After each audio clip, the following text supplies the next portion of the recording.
As you know, perhaps you worked us, Ralph, KJ4CNC, Norm, WA4ZXV, Paul, W4KLY, and I, ND4V, made a trip down to Curacao. This was organized, it wasn't officially a Southeastern DX Club function for insurance and liability purposes, but it was organized by Bob Offing, K4UEE, and Bob said, do you want to go, and you have an opportunity to go spend a week with one of the top DX traditioners in the world. It's hard to say no. Price turned out to be pretty good. It cost us $800 plus airfare for a week in paradise. So we had a good time, and we'll try to tell you about it as we go. We practice this extensively, so if you guys think of something, jump in.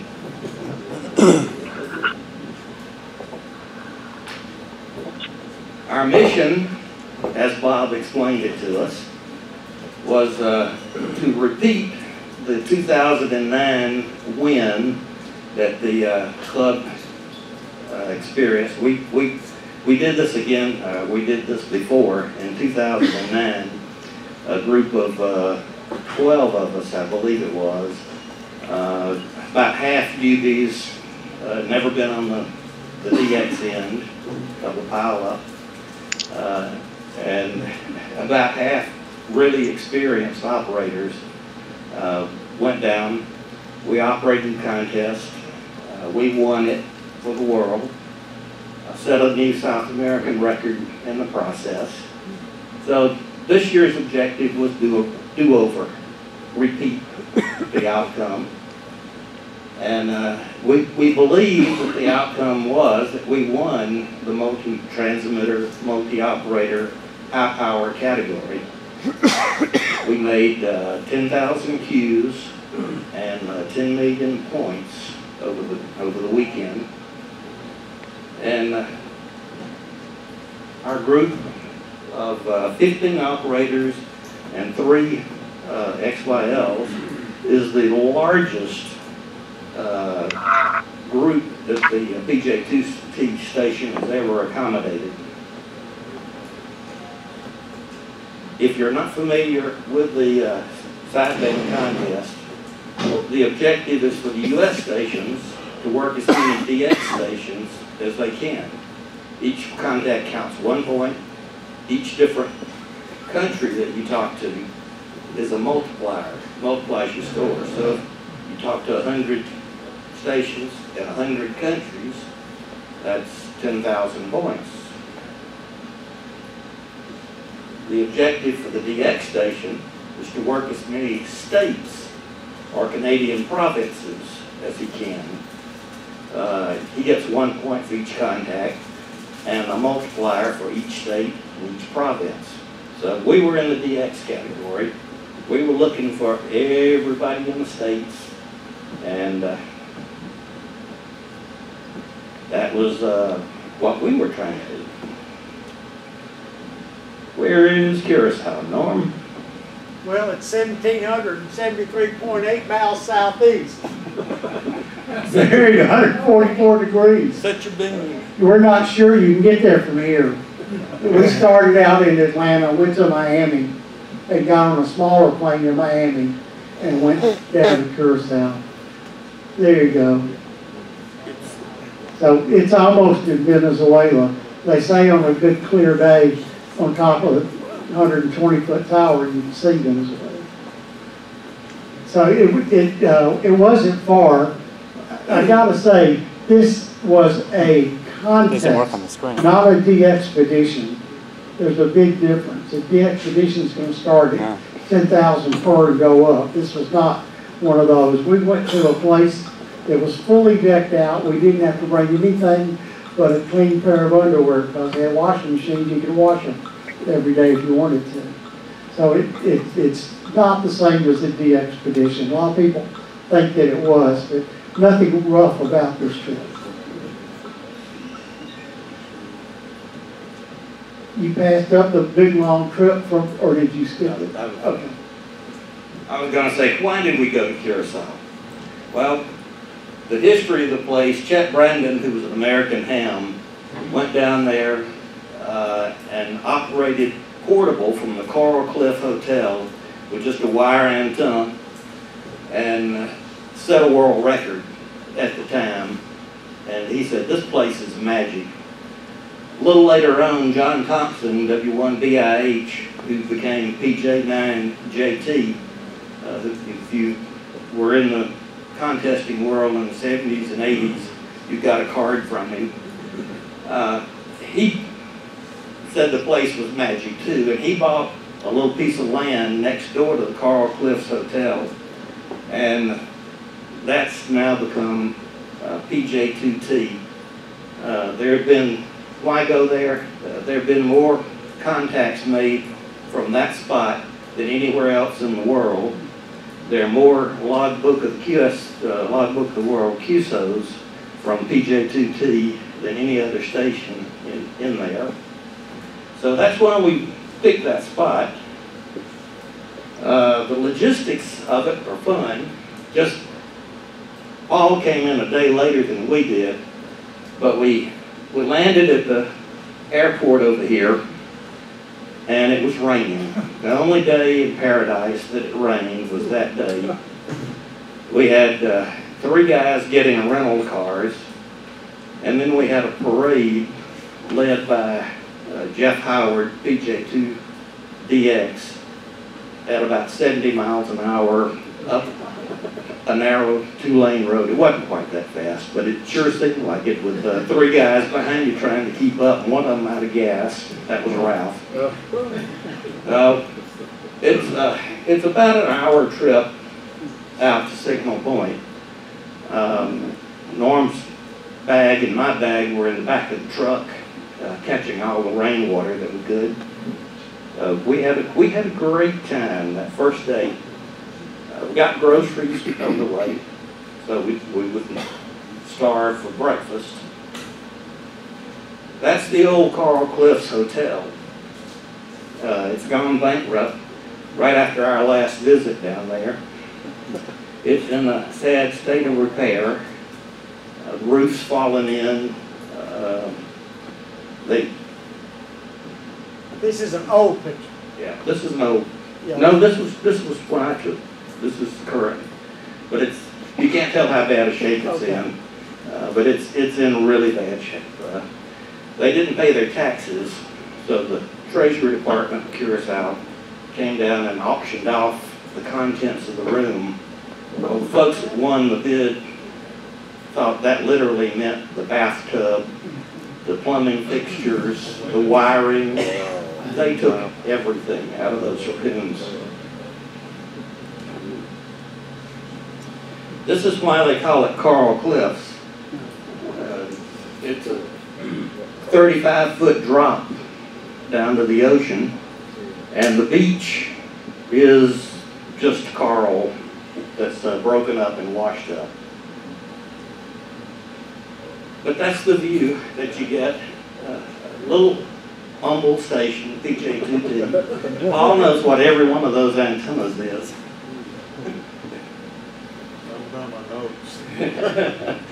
Well, there's a U.S. tower with the only one of these things has a rotator on it. There's a U.S. tower that's all of the antennas are fixed on the United States. There's a JA tower. Everything's pointed towards South Pacific. This one had an inverted L going up it, and that was 160 meters. We'll show you more about the actual controls, but basically any antenna could be operated from any of the 4 operating positions in the shack.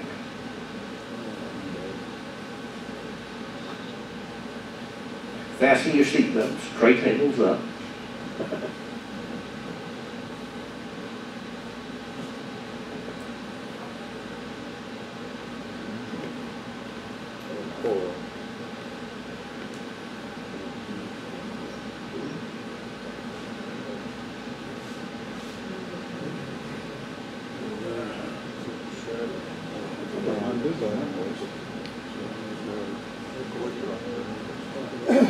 Pay attention to this ridge line back here.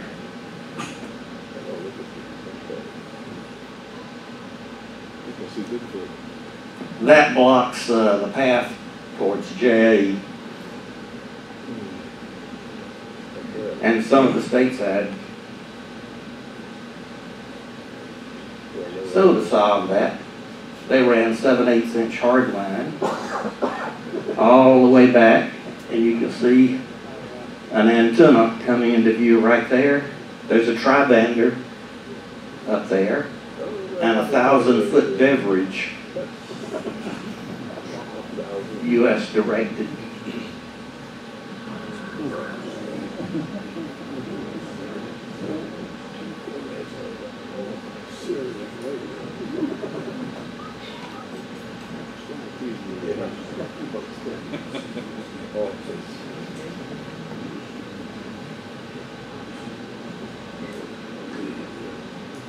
So how long did that take for them to run that hard line? 1,700 feet, wasn't it?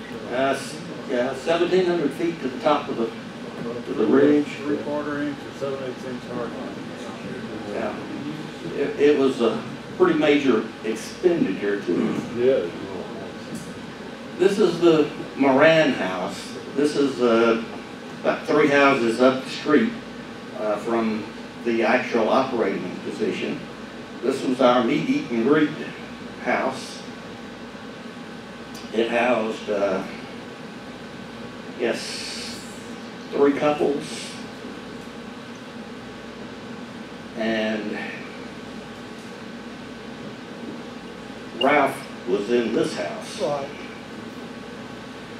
One of those was the car that Ralph and Pat chauffeured us around in, which was a great little addition to the trip. And that picture is taken from our patio at the other house. So you can see how far. That photo is taken from the porch of the other house, so you can tell that's the other house. Okay, we were looking down. Oh, of course, we had to walk up to this house to get there, but it definitely was a nice place.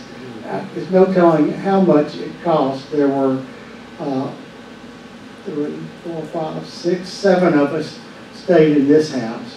There's an apartment downstairs, and 3 or 4 bedrooms upstairs. Of course, the pool, and actually underneath the pool is another whole suite.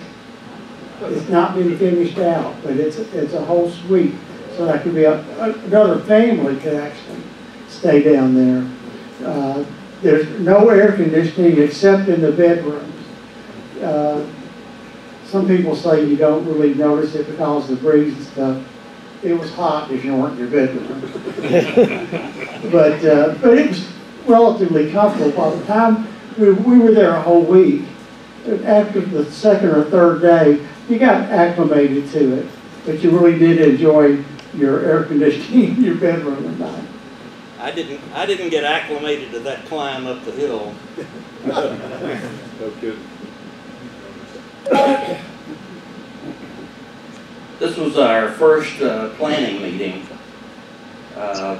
Bob is laying down the do's and don'ts, going over the contest strategy, telling us already to pick up the pace, pick up the pace. It was here that he explained to us that he'd be, this was on, I guess, Wednesday morning, and it was here that he explained to us that Wednesday and Thursday and most of the day Friday, they would be observing us, they being he and Greg Marco, W6IZT, and sort of assessing us as to our capabilities. And the operating schedule would be made out so that the better operators, faster talkers, the ones with the urgency and the burn in their voice, would get those times when they're high activity, like the first hour of the contest. So we were all encouraged to go down and practice for a couple of days and get our speed up and our skills up. Here's Jeff Howard. He's a W0CG. He's the actual owner of the property and sort of the station custodian. There he was explaining to us what does what, and says, I'm going to go over this once, and then I'm leaving to meet some friends downtown. So he was explaining it to Chuck, AE4CW, who was then going to explain it to us. But we had to get Jeff back more than once. It was a little bit more than we thought. Paul recognized this radio when we sat down. Mike, go back one. What was that little bell for? In theory, every time you worked a multiplier, you were going to ring the bell. Oh boy. We didn't ring the bell. It was just too darn busy. Yeah. Or actually, if you needed help. Yeah. We had two K3s. One had 2 receivers, and if you hear PJ2ND operating, which he does quite often, he's operating remotely from his home in Michigan through this radio. And he can switch the antennas and turn on the linears and do everything there. We had mostly Ameritron apps, and we'll let Norm or Paul explain what these little boxes were down there. Yeah, okay. Paul, you want to do that? Well, down below, these are antenna switches. This is for with this switch is over here, it's working on the 160, 80, 40 antennas, and if it's on the high side, it's working the 20, 15, 10, 17, I guess 30's over here. 30's on the left. Yeah. So anyway, once you do that, the way the system works, if you push a button and you get a light, I forgot what color, probably green, it means you've got it. If you push it and it turns red or blinks, that means somebody else has got it. Now, if you leave that button pushed, as soon as they're not on it, it'll put you on it. We didn't have any use for that on this contest, but other people would. The truth is, when we got there, we played with some of this stuff when we were practicing, but during the contest, Jeff and one of our other fellows set everything up, and you didn't touch anything. Okay, just hands off. Now, when we were there in 2009, these were switches that you turned with your hand, and they were down under the table. And I've told the story before, but the arm of my chair hit one of the switches. Luckily, it switched it just halfway instead of from left to right, so we could tell it was the one that was hit, and tried it one way and then the other. But if it had flipped all the way over, we could have been a week getting back on the air. At what time was that? And then the next, there's another set of these buttons that just goes to the antenna on the ridge. That's a whole different set. Paul, you want to tell them how the ridge works? I think the thing that to me was most fascinating about the antenna on the ridge was that they could, it's a tri-bander beam. What was it? A PA something? Anyway, it was a tri-bander beam, but they could operate on all 3 bands at the same time. Kilowatt. Run the kilowatt, the feed line, 7/8" hard line coming down was rated at 5 kilowatts. Because they could be running all 3 rigs on there at one time. That antenna was pointed toward Japan. Also on top they have an 80-meter inverted V, And I was on 80 meters, one of my turns there, and was working states the whole time, and that's what we were operating from on that one antenna. I think it was 1,700 feet away. It was a hard time head running to that. Go back one, Mike, or did you skip it? Okay, this is the switching network that those little boxes go to. And almost every one of these go to a stub. And I think the next picture may be of the stubs. Okay, and these are tuned stubs that are down underneath that area. And then where are the filters? I didn't get the diplexers. Okay, well, they're really past filters. But there's these big 5 kW filters that go up to the ridge, so that you have the 3 different bands operating at one time on one antenna. Now, this is where all the cables come in from that direction, come down, and that's the outside of the wall where they come in. But these are stubs here also. So there's a lot going on in the antenna world up there. This is a fairly recent upgrade. About $9,000 worth of switches there on the wall. It's not cheap being a #1 world-class station. This is a picture I took off their website. This is the view of those 3 towers from their yard. And that's our house, when it was the Blue House. It used to be called the Blue House. That's looking up from the driveway, up through one of the stacks. And from our vantage point up on the hill from the house, you could just barely see the tri-bander and the tower that was on the ridge over there. Can you make it out there? That's what the telephoto was. How tall is the Yeah. tower? It's a 100-foot tower on the ridge. I don't remember saying. Oh, okay, 30 or 40-foot tower, Paul says. That's a telephoto picture, so it's kind of. Yeah, that's Oh, zoomed yeah, we can in. barely see that. That's off the edge of our patio, which was up high, and you could barely make it out. Here we were with clean shirts.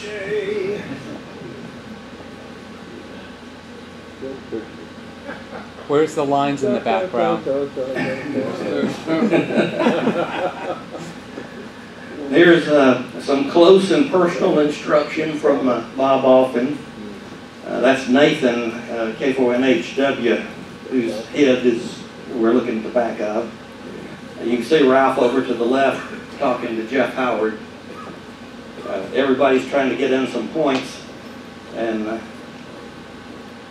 Bob is giving us pointers on, he wanted us during practice to use contest style QSOs procedures with the stations we were talking to. No chit chat, work them and move on. Norman and Chuck in the background there, getting in some practice time.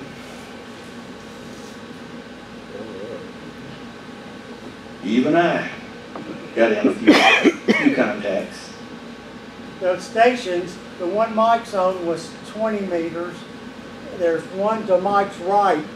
There's one over there that would have been. Is that 40? It was 40. 40. And then the one with the person's back to us. Use the mic. That's 80 and 15. Okay. That's 160 to the far back corner. 160 and 10. 160. 160 and 10. 80 and 10. 80 and 10 and 160 and 15 at that position. Curacao has a power limit of a kilowatt DC input, so we were only running about 600, 700 watts out at any one time down there. Ralphie? That's his McConnell Middle School shirt. You know, that was the day he talked to the kids in middle school.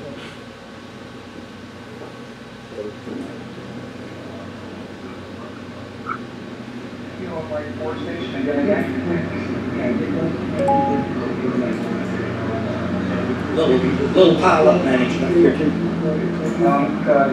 Kilo Light 4 station again.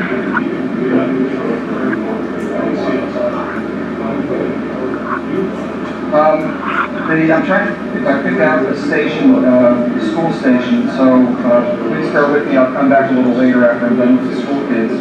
So the Kilo Light 4 in Logan, Georgia, again. We weren't hearing the other end. We weren't wired for that. Yeah, sorry about the one-sided. QSL Gene, how are you doing today?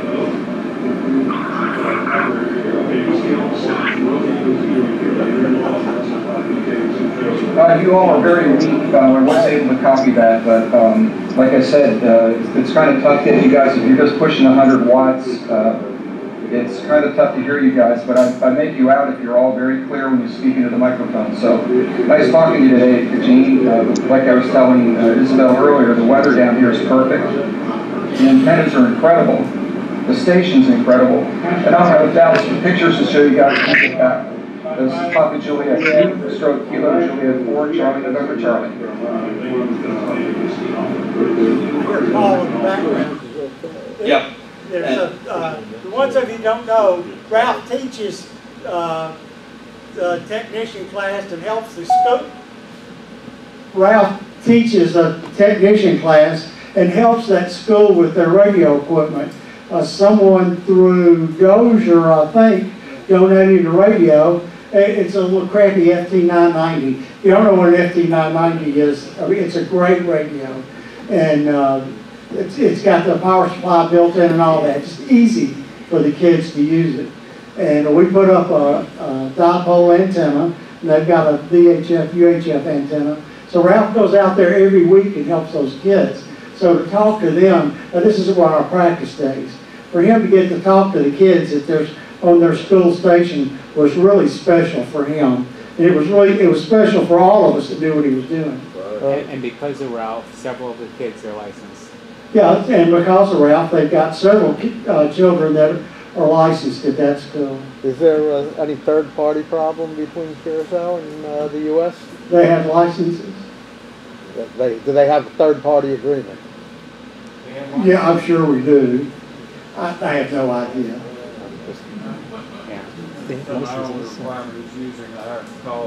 Yeah, you might have noticed Ralph was using PJ2/KJ4CNC.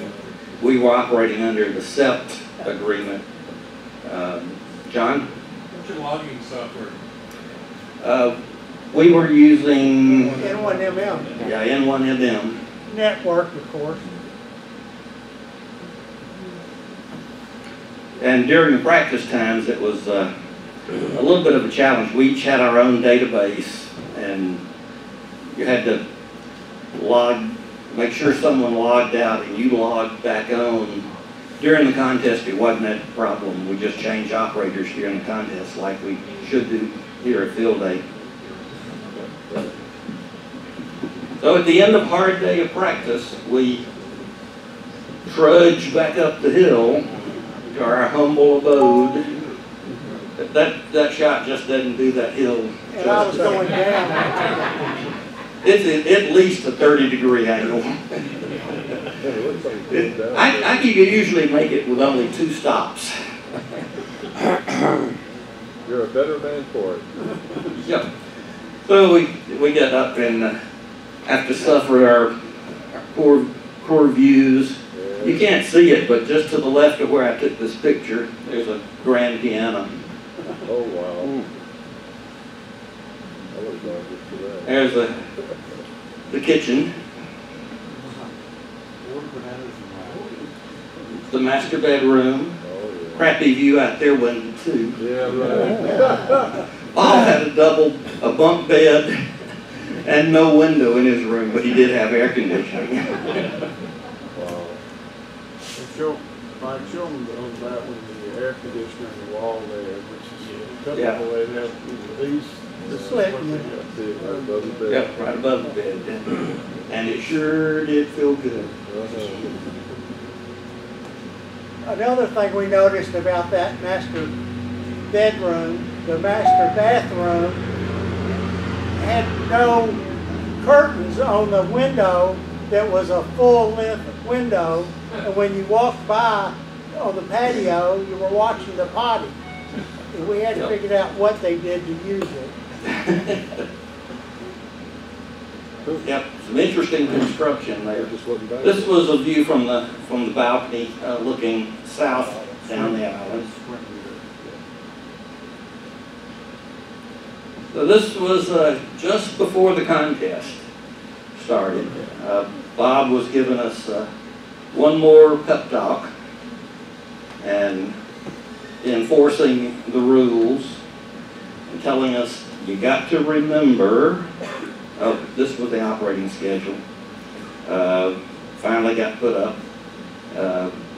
As you can see, my practice didn't pay off too much. I'm scheduled at 1 a.m., 2 a.m., and Norm followed me at 4 a.m. So evidently we didn't impress. That was on 40? I was on, We were both on 40. yeah, 40, and you followed me on 40. Right. What time zone is that? They're Atlantic, 1 hour ahead of here. Okay. Do we go into the 10-meter thing somewhere? Do we go into the 10-meter thing? Yeah, Okay. yeah, I'll let you tell about 10 meters. He maintained all this equipment himself. Well, here's a picture of Jeff Howard at about 60 feet on his tower. That I snapped this picture walking back down there to pick up the practice session. What you don't know is it had just rained for 30 minutes, and he didn't come off the tower during the rainstorm. He had a bucket of epoxy, and he was epoxying and burnishing off the rust and putting epoxy over it. And he said it was just too much trouble to come down and go back up. And the epoxy in his bucket would have hardened anyway. So there he is, that's Jeff back down on the ground. While we were there, Jenna Marco and George Lane, that's KJ4PQV and KI4DSO, they decided they wanted climbing lessons, so Jeff accommodated. And Jenna got up to the first beam on that tower. She's kind of fearless. She was one of the helpers that went up on the ridge and retuned the 80-meter inverted V so that we could, they had it tuned for CW, of course, Right. and she lengthened it so that, or shortened it so we could get on phone. So at that little meeting that you were seeing, Bob said, remember, the report we give is PJ2T 59K. And it's up faster than that if you can. If you get a partial call, you say 4ATL 59K. And if he's a good operator, he'll come back and says W4ATL 59 Georgia. And you respond, Roger 59, you're Roger 54, W4, thanks PJ2T. That's what it was supposed to be. So you acknowledge that you got the W4 and you move on to the next guy. Check the band map, make sure that we work that station on every band, and if you see a hole, say, I see you need us on 40 meters. Not we need you on 40, but you need us on 40. Little reverse psychology. look for the rare Canadians and move them. Alberta, we're operating on 160. We make a skid with you for the night? Sure, we remember to do all that. Urgency in the voice, pick up the pace. Those were the main pointers, contest pointers that Bob laid down for us. And to check 10 meters. Yeah, check 10 meters. Never know when it was open. So the first 24 hours, band conditions were like yesterday. A-index was near 22. We had local electrical noise on 20 meters. I sat there on 10, I guess from 7 to 10 in the morning, calling CQ10. Didn't have a voice key. I made 6 QSOs. 5 of them in Texas. 1 in Canada. WA4ZXV relieved me. And so I relieved Mike, and about 15 or 20 minutes, I'm doing the same thing. I didn't get any calls. And then all of a sudden, I hear one, then I hear another one. And then before my 3 hours were up, I'd worked over 400 stations. Now, somebody remembers me doing this once before on 10 meters. We did this back in GARS 10 years ago. David Adcock says, somebody go check out 10 meters. And nobody else would get up, so I did. And I walked over and got on 10 meters, and it was hot as a firecracker. And Kyle sat there and helped me for over an hour. And I finally got up because it was just more than I could handle. And Kyle took over and it died. In that hour and a half, I worked more stations than anybody else that field day. So I was a high number of stations. So 10 meters, if you can hit it hot, is really great. And of course, I ended up with about 600 Qs total, I think. So that was most of mine. You want to say something about working? No, I'll wait. We'll wait if it does the hill again. In this contest, catching that 10 meter opening is the difference between winning and losing. So we were right proud that Norm upstaged all of us. But at the end of the first 24 hours, we were not on pace to break 10,000 Qs. We had only about 4,500 in the log, and everybody was a little down in the mouth.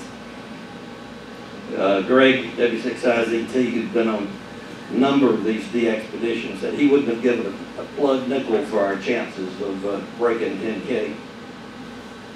So we went back, had a little chow, put our feet in the pool, relaxed. This place was about a half a mile from the operating station, so it was a fairly easy walk back and forth. When you weren't on duty, Level ground. Yeah. And so when you weren't on duty, you'd either watch the other operators for a few minutes, or you come back to this house. This was the one we called our meet and greet house. It was our just central. When Jeff was telling us, I was kind of helping Bob organize this thing to start with.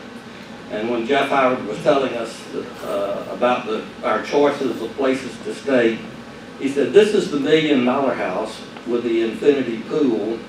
We said, that sounds pretty good. And you know, it didn't hold a candle to the house on the hill, but which was probably $3 to $4 million house. Who cooked your meals down there? Good question. We had a couple of cooks, K1ZN and his wife, Ruth, that's Jeff Cantor, and his wife, Ruth, were first shift chefs. And George Lane and his wife, who had been in the catering business, Joy, were the cooks on the alternate days. Last night we had one night we ate out. The first night we ate out. And the last night we had a little barbecue, which you'll see some pictures of. But just to, it really is uphill, as you can tell from the angle there. Paul made another trip. Yeah. There's not a picture showing the drive up there. I just gotta make sure that Ruth is watching now. Ruth, you hear us? Yep. Can you hear us? Okay. I thought I won't embarrass you before this is over. I had well, you see this is where we were at the top of the hill. The road up there kind of swings away around to the left and ultimately comes up around the back of here, and then we're up on the main level up in there. And Norm and Mike are in the bedroom back in the back, and I'm in the bunk room kind of in between there. But I had I think my time was on at 3 a.m. or 3 a.m. I was on from 3 to 5, so went to bed about 10 o'clock or so, and got my iPhone out, had it set up to get me up about 30 minutes ahead, had it side of the bed, and went to sleep, and it seemed like I hadn't slept at all, hardly, and poof, the phone went off, and jumped out, got dressed, brushed my teeth, got out, you have to carry a flashlight because it's dark as can be out there. And got all the way, went down the hill, 45-degree angle down there, and all the way down to the bottom of that thing. And pulled my iPhone out and looked at it, and I'd be darned if Ruth hadn't sent me a text message. Yeah, you should. I told you you're going to embarrass you. And I thought it was, I'd never used my iPhone as an alarm clock before. So I looked at it, and it was 12:15. Yeah, you owe me one, Ruth. So I struggled my way, and Norm and I couldn't, I don't think anybody could. We stopped at least once as you climb up that hill to stop and rest for a couple of minutes to get your breath. But I made it back up, got back in bed, and got a couple more hours of sleep before I got my opportunity to go back down. Thank you, Ruth. I can show you how to turn up your notifications at night on your phone. Exercise is good for you. There's an app for that.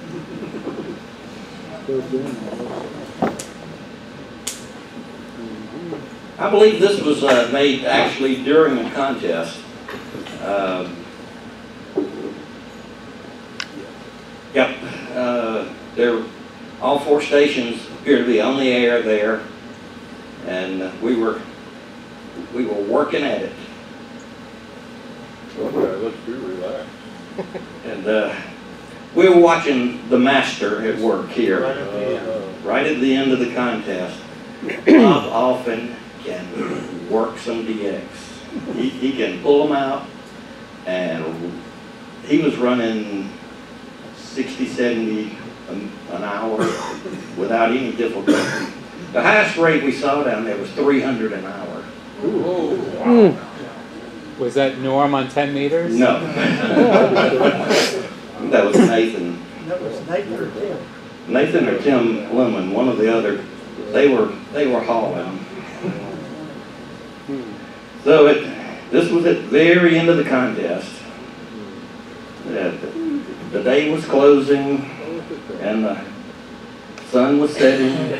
Contest closing. Was that multiple wolf arms sticking up in the air?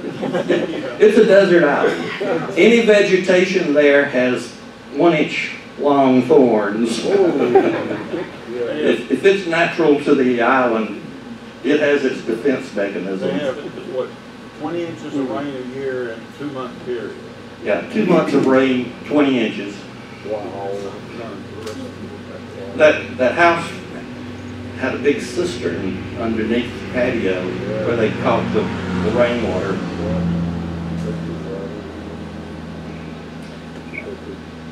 You can't really tell much about that. This is what we were looking at when we were sitting there logging. This was the entry screen where you put in the call letters. This is the log. The yellow highlighted means it's the first time we worked them. This was the rate. And you can see he had a good run, but it was beginning to tail off there. The software looked at the propagation and sort of gave you a goal to shoot for, his goal for the next hour was going to be 50 QSOs. Is that rate for the one station or for all, everyone combined? That's his one station. And Bob's behind you with the whip if it drops below the goal. That's not automated into electrodes in the chair? Next year. So, yeah, that's Bill Ronay, KM4LS, and Pat Pickerick. Looks like they're having a little celebratory imbibe there. They look happy. Yeah. Greg Marco looked happy. We didn't look too happy until we found out the score. We'd broken the 10,000 Q mark and 10 million points. Clearly, according to 3830, clearly far enough ahead to be the winner for our category. I felt bad that my hair wasn't combed, but hell, at least I had some. Yeah, gray hair and no hair. Poor Jenna, I asked her once what it was like to be stuck on a desert island with 15 grandfathers. Oh my. And her dad was there too, so she was a sport. Good operator too. Extra class, real good operator. Right. We had a little barbecue up on the hill. We invited all the poor folks from down below to come up.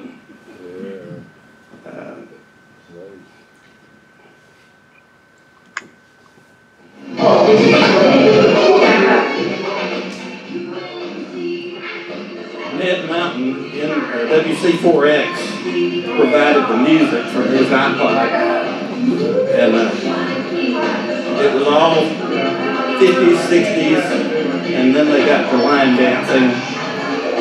Watch Bob's coordination here. Bob's lost.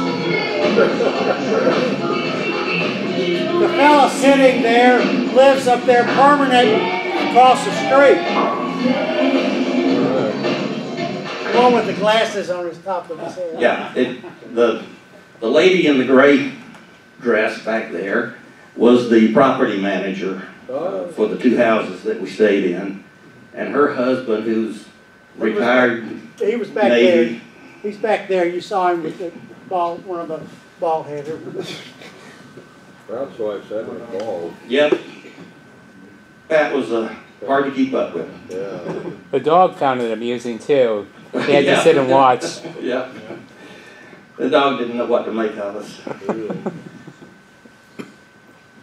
We did get a chance to, unlike previous years, go to a foreign country and not see any of it. We did get to tour a little bit of Curacao on Monday, yeah, after the contest. It's a very, very colorful waterfront. And that bridge going across, the Queen Emma Bridge, you want to talk about the bridge, Paul? Oh yeah, let's talk about that. Is that a Dutch colony? Yeah. They were independent now. Yeah, it's a part of the what's Dutch East Indies would have been there, and they're all separated now into 3 or 4 different types of governments and all. But anyway, this bridge, going on through there is into a harbor. The largest of the cruise ships, I don't think could make it in there, but some really big ones were in there, but there were some large ones on the outside. This thing's a pontoon bridge. And you look on the end here, you can see the blue case, and there's a big diesel engine, there's another one on the other end, and a right angle prop thing, but they open that thing up and it's hinged on the other end, they'll crank it out, and unless there's a big ship coming out, they'll just open it up a little ways and the boat will come in or out of the harbor there. But really neat thing. It doesn't feel, well it does, you get a little up and down. It's a walking bridge, Yeah. it's not a driving. Yeah, it's not for vehicles on there, although I'm sure emergency vehicles could get over it with no problem. But here was the pivot point on the end where it rolled around.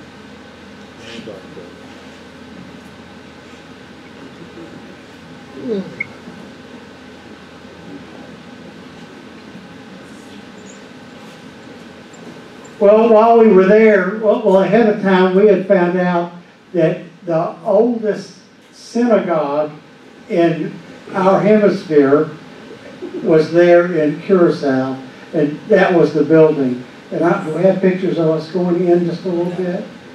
But it's well maintained. I think it cost us $15 a piece to go in. There were 4 Jews on the trip. So we had one car and went that day and looked through the synagogue. But it was really well maintained. The floors are sand, and I say I don't know the custom, but it's some kind of a custom. And it's gone through 3 or 4 different iterations. It was Orthodox, which is the strictest Jews first, and then it was conservative, which is the middle, and now to get enough money to keep it going, it's moved to Reform, which is uses the least Hebrew, and they're a little bit slack on the rules. But anyway, I was glad to see it.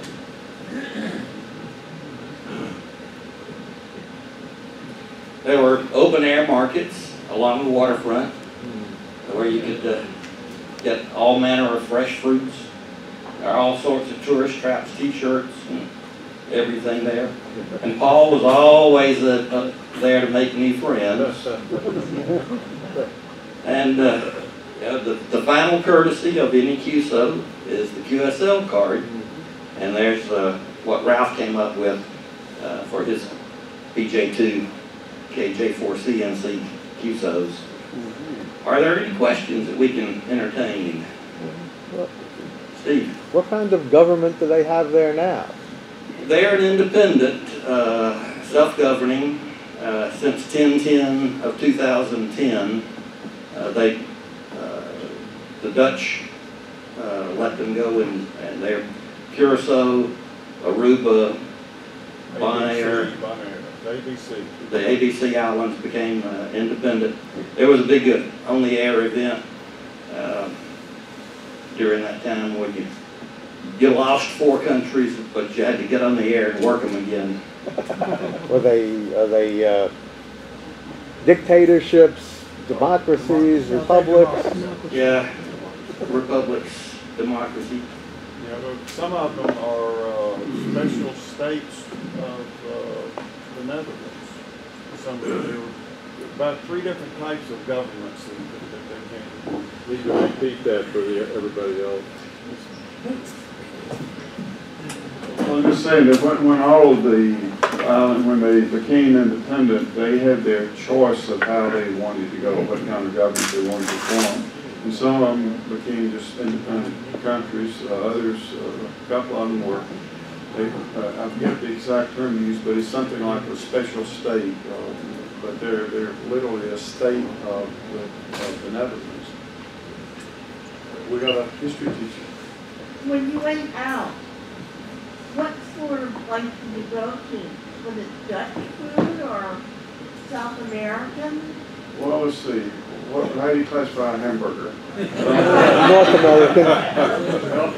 But it's pretty much it. All the food there, everything is imported. The climate is impossible to grow things there. Do you mail the QSO from Curacao, or do you have to come back to the States and slave over? To do a QSL card, I've gotten a request. Well, we get requests from when we were operating. I was operating as PJ2 stroke W4KLY, and I've gotten I believe 6 requests for QSL cards. Huh? And what I do is I just modify my own QSL card, but put on there that it's PJ2 stroke W4KLY, confirming QSL with whoever, from wherever, and stating where I was. But yeah, they come to us individually through our own home address. Do you have a question? Who took most of the pictures? Oh gosh, we all did. Oh, I mean, okay. it was, and I think a couple of these are ones that I might have taken. I don't know. We combined all of them too. Good job. But you know, take zillions of pictures there. But there's so much color in downtown. I love Ralph's car. It really depicts some of the things that you see there. To me, as an engineer, I'm always fascinated by construction. And the basic building material there is sand, so mixed with Portland cement. So most of the buildings, like the houses that we stay in, they will start out with a poured concrete footings and foundation and a poured concrete floor. And then they will pour columns, and then will fill in between the columns with cement block. And then they'll go on the top of those walls and put in form boards and pour beams and more trusses across or joists across, and then pour another concrete floor above it. But it always like that. The only thing that's wood would be the final, the roof structure would be wood. They do use rebar, right? Oh yeah, Okay. oh yeah. It's I mean it's hurricane construction. Oh yeah. But it's really top-notch construction. And slow Yeah. to be built too. Food, a lot of fish. I had halibut stew. I had a trio plate that first night. Halibut, goat, and chicken. And the goat stew was really good. Okay. It wasn't bad. It wasn't bad.